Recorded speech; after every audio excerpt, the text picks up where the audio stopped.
Pinapangarap ng marami pero pili lamang ang nakakakamit nito. Itong kwento ng isang young film producer na nominado sa prestihiyosong Canadian Screen Awards para sa Best Motion Picture. Kilalanin siya sa report ni Teresa Redula. Tila isang kwentong mapapanood sa pelikula. Ang buhay ng 27 taong gulang na si Enrique Miguel Baniqued. Dahil ngayong taon, ang filmmaker na laking Maynila, nominado sa Best Motion Picture sa Canadian Screen Awards. I feel very blessed because I know people really take years to get to at least this point or not even get to this point as a filmmaker.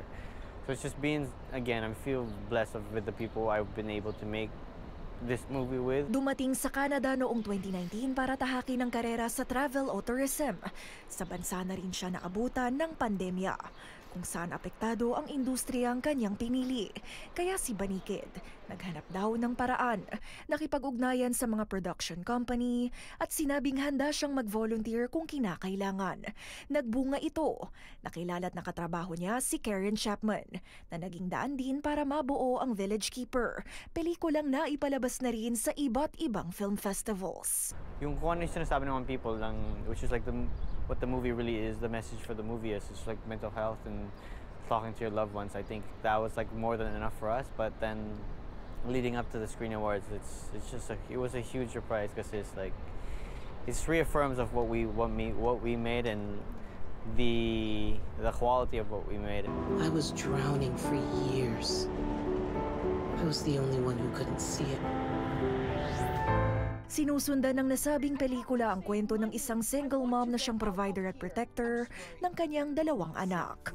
Pero tila hinahabol ng karahasan mula nakaraan na naranasan din pala ng kababaihan sa kanyang pamilya. Ang dramatic feature, nakuha ang atensyon ng publiko pati na ng mga hurado at award voters.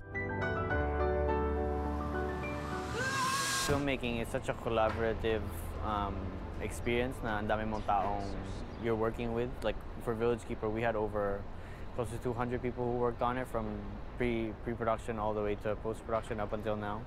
And I think the biggest thing is learning how people work and learning people's effort. I think that was the biggest thing because you need to be very quick and adaptive to different working styles with people and also attitude as well.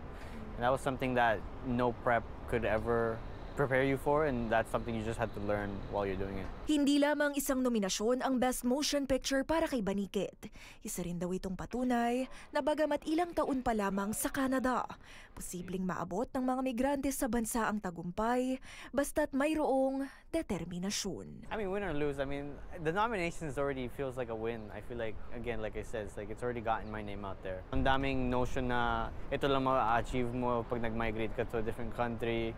I think the biggest thing for me, give newcomers a chance because you don't know where you can find so many hardworking people as newcomers. Cause I feel like newcomers are always very hungry and they're very motivated. So it's just giving newcomers a chance. Malalaman kung masusungkit ba ni Baniqued at ng mga nasa likod ng pelikulang Village Keeper ang parangal ng Best Motion Picture sa Canadian Screen Awards sa June 1. Teresa Redula, Omni News, Toronto.